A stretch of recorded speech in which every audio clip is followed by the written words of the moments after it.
So this one is going to be via request.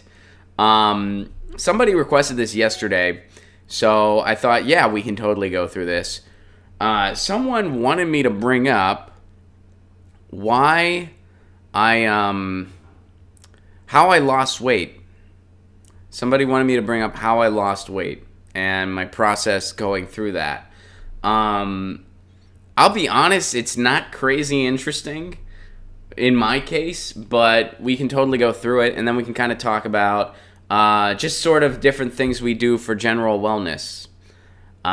So yeah, we'll take that route. So I've mentioned before that about 7-ish years ago, like 2010-ish, 2009, so I guess over 7 years ago at this point.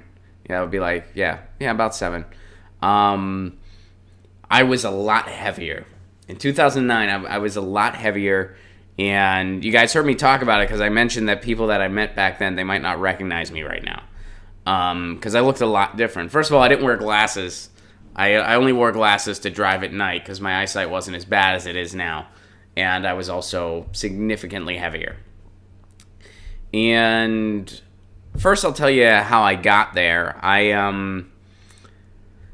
I was not very healthy. This was when I was living up in Seattle, and my job, I didn't really have stable employment. I would kind of go from temp job to temp job, and then I was a freelance writer, and I, had freelance writing gigs, and sometimes when things were busy with that, that would be the only thing I did.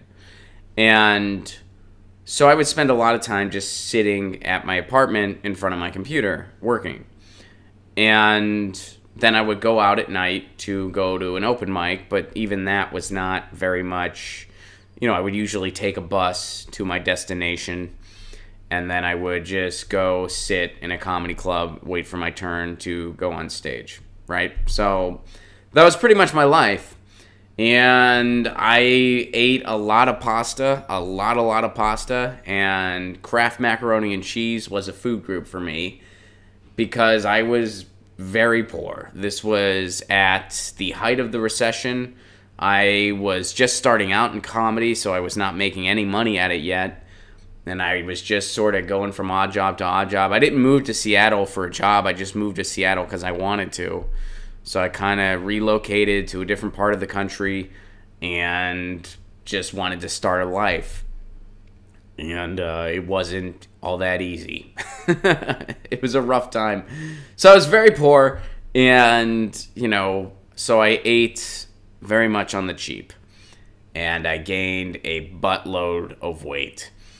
And then when I first started getting on the road as a comedian, I did not eat healthy on the road. I was drinking a ton of energy drinks, and yeah, it was not good. And, the thing for me, too, I'm a short guy. I'm only 5'4". So when someone like me, that's not very tall, gains weight, you really feel it. I guess everyone feels it. I shouldn't, but it's like, for me, a little bit of weight, there's a lot of feeling involved, because I'm not a super tall guy, so there's not a lot of places for it to go. You know what I mean? So I was feeling really unhealthy. I had acid reflux all the time. I just constantly had acid reflux. It was unbelievable. I would have a meal and I would have acid reflux. And it was really gross, to be honest with you. It was totally gross. And I was worried because I did some research online, and I realized that it was weight related for me. And I also realized that it could still lead to ulcers. It could lead to cancer. And I was like, okay, I got to start doing something. So what I did was I started doing 50 sit-ups a day. Because at this point, I was traveling on the road a fair amount. So I started doing 50 sit-ups a day.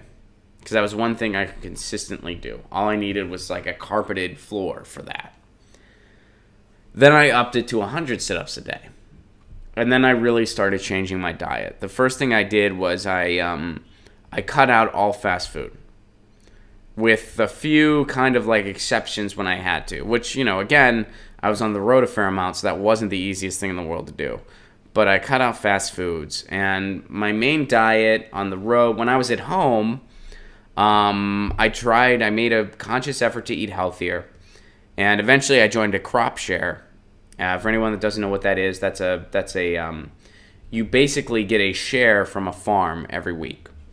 You have them, most communities have them. So I joined this farm, and every week they would give me a box of produce. And I would get that produce, and I would base my groceries around it. So if I got a lot of squash, I would get ingredients to make curries, because I would like to make curries with the squash. If I got a lot of leafy greens, I would get a lot of frozen fruit, because I knew I was going to make a lot of smoothies with them. So I started watching what I ate at home.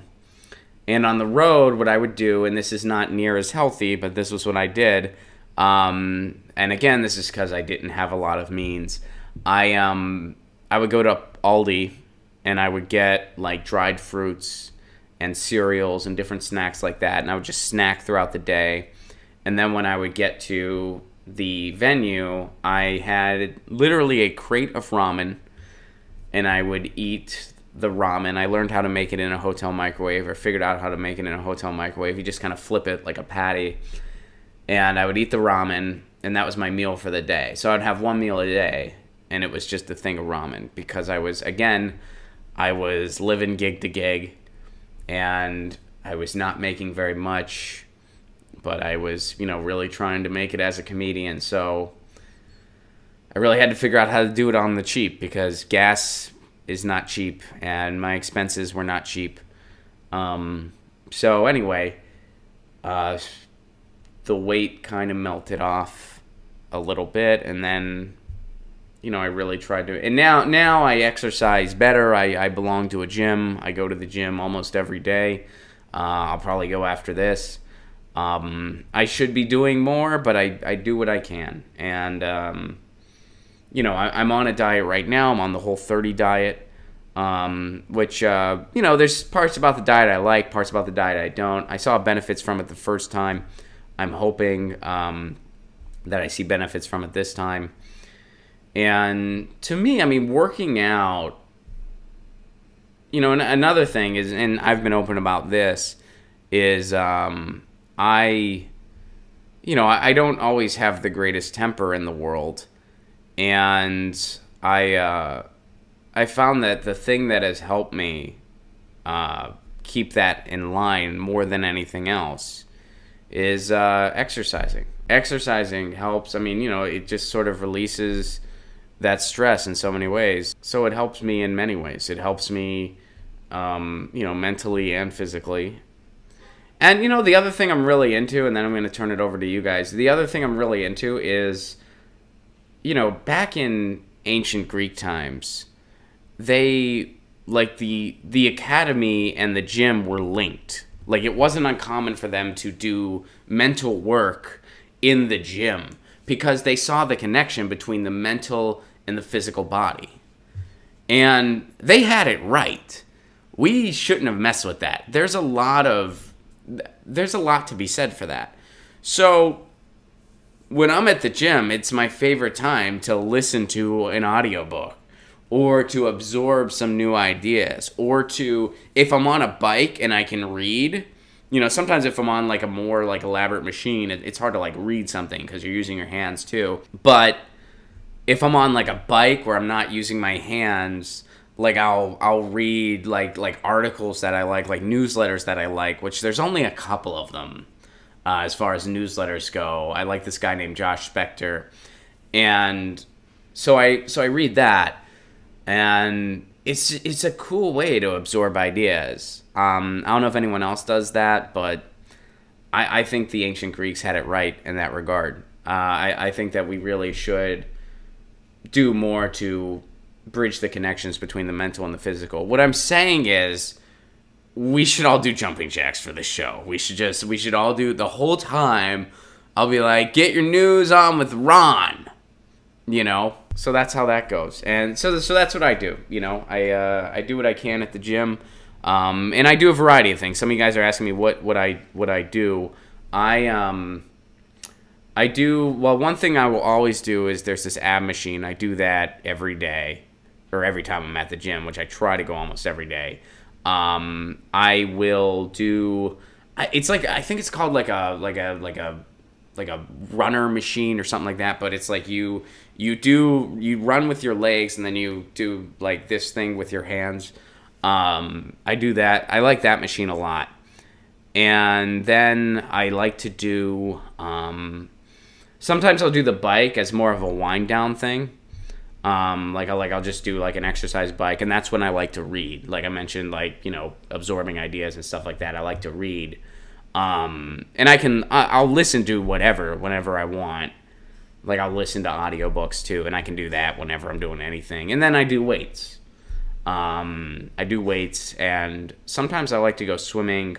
Although the pool at my gym, it gets crowded, and then it gets frustrating to deal with. Anyway, so that's what I do. What are some of the things you guys do for wellness? And that's how I lost the weight. I'm sorry for the person that requested that. I wish I had a cooler story, but that is how it happened for me. I just sort of decided macaroni and cheese wasn't going to be a food group for me anymore. I decided fast food wasn't going to be part of my life anymore. I cut out energy drinks too, and instead I focused more on eating raw vegetables. And for a long time, I was probably an annoying dude on the road because I would travel with this cooler where I would have like vegetables and just weird shit from my farm. Not my farm, but the farm I got the crop share from. And I would bring it on the road. And I remember one time I was sharing a hotel. It was at a comedy festival in Asheville, North Carolina. And I was sharing a hotel with two very funny comedians, a guy named Paul Hooper and a guy named Noah Gardenschwartz. Noah's gone on to do some pretty heavy things. He's been on Comedy Central a few times, and he's done some other things. And I was just the big weirdo because they were like, let's go to Waffle House, let's go to Olive Garden, let's go to like whatever. And I would come along because we had a lot of downtime at the festival. But I wouldn't eat because I was like, that sounds great, but I have to make this okra smoothie later, and I have to do this, and I had these like root things. I actually forget what they were called, but I was like eating them, and then I would go and I would get like, I would go to like the grocery store to get more ingredients to have with the veggies, and that was like what I was eating. But I would go along with them anyway and just get like a salad or just get like a cup of coffee or something. And Paul and I have kept in touch pretty well. Noah and I, every now and again, like when something good happens for him, I'll send him a congratulations text, and he'll like text me back, and I'm like, hope you're well and stuff like that. But I wonder, I'm like, he probably thinks I'm a huge fucking weirdo. Like, he probably thinks I'm like the weirdest fucking dude. And he's probably told multiple people, yeah, man, I shared a hotel room with Placone. He brings a cooler of vegetables from a farm, and he fucking sits in the hotel room and eats them. He knows how to party like a rock star, that guy. He wouldn't go to like any restaurants with us. And he ate this, like, it was like these weird, they look like green beans, but they weren't. They were purple, and you could, like, eat the seeds, and I would just eat them. I was on a mission. I don't know. What can I say? Sharing hotel rooms at a comedy festival with Ron. Walking is great. David points out walking is great. I walk 6 miles a day to and from work. I love to walk, too, David. I walk to the gym, and, I like to walk to a lot of places.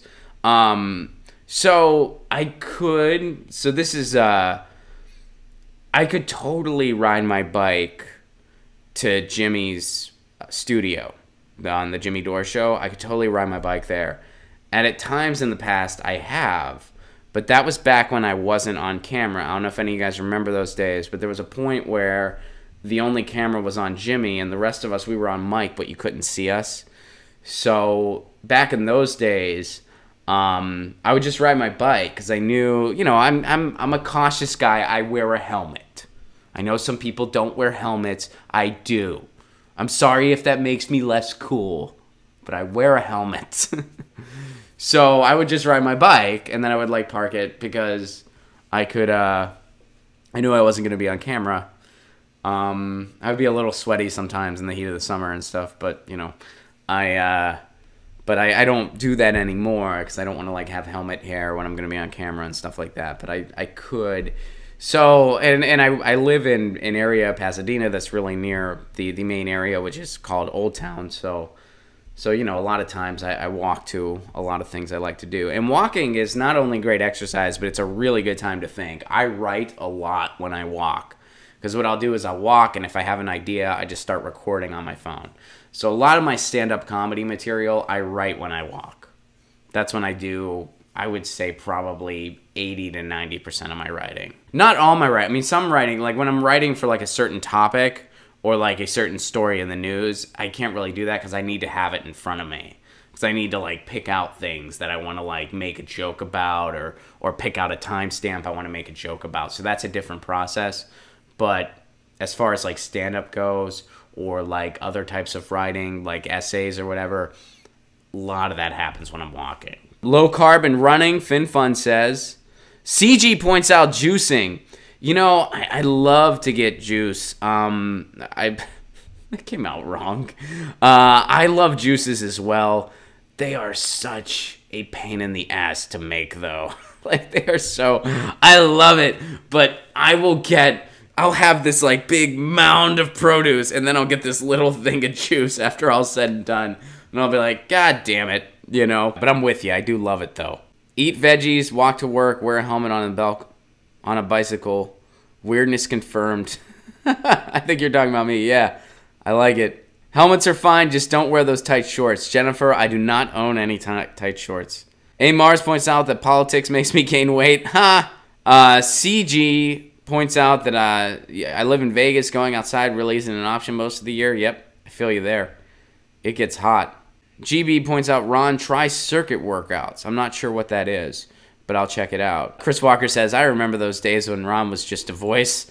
Kim says, I basically only walk. My girlfriend and I walked so much when we were younger that when she detoxed with meningitis of the heart, her heart health from walking saved her life. That's awesome. Dwayne, I love my bike. I love mine too. I don't get to use it as much as I want to. Joseph, will Ron ever do a marathon? No, Joseph, because I am not a morning person. You know a fun fact? I used to time marathons as a side job. That was my side job, one of my side jobs when I lived up in Seattle. I like, you know, the person that gives you your chip for your timing and stuff? That was me. And it was kind of cool because I got to go all over the Northwest for it, so I got to see some really freaking pretty places. And we were done at like noon. So then we had the rest of the day to just like explore wherever we were at. But not a morning person. I would never get up early unless I was getting paid for it, and like I was in that case. Magnetic perturbation, also pro walking. Acito, we're lucky we live in California. Fresh fruit and veggies are the best. Absolutely. And, you know, and I'll give a shout out to my old stomping ground, Tennessee. The Southern Bounty is an amazing bounty as well. When I was part of a crop share, I did it in Nashville, and it was an amazing farm. It was just a farm run by three guys around my age, and they did a great job. They had a great harvest every year, so that was cool. I don't do a crop share here in Los Angeles just because it's so spread out that it's a lot harder to find like the right one for you. And also there's just so many farmers markets and stuff like that here, and there's so many like decent grocery options here just because it's such a big place that it's easier for me to just do it a la carte. But, you know, if you live in a place that maybe doesn't have all those kinds of options, I do recommend looking into a crop share. I've talked about crop shares before. My first bootleg album is called Hippies, Crop Shares, and Dead Air. So I am very much pro crop share, and I recommend looking into it. The only fun fact is, and this is kind of a funny story too, when I first moved to Nashville, Tennessee, which is considered part of the South, crop shares are commonly referred to as CSAs. Consumer Supported Agriculture is what that stands for, I'm pretty sure. Or like crop support, but anyway, they're referred to as CSAs. So you can kind of Google for CSAs in your area or just crop shares in your area. And when I first moved to the South, I had to get away from saying CSA and had to start saying crop share because my cousin from South Carolina pointed out to me that sometimes if you say CSA, people think you're looking for something else. So at times when I was going around being like, does anyone have any information on some local CSAs around here? People might have been confused on what I was asking for. They might have thought I was asking about the Confederate States of America. And all I wanted were some fresh veggies. So anyway, that's a fun little tip too. David is radical, never heard of crop shares before. You should totally look into it. But yeah, that's a kind of funny story. Get your news on with Ron. Don't you want to know what's going on? We're getting our news on today. Get your news on with Ron. Don't you want to know what's going on? We're getting our news on today. Yeah, yeah, yeah. You can tweet me an article at Ron Placone. We'll go through it together and make it our own. Get your news on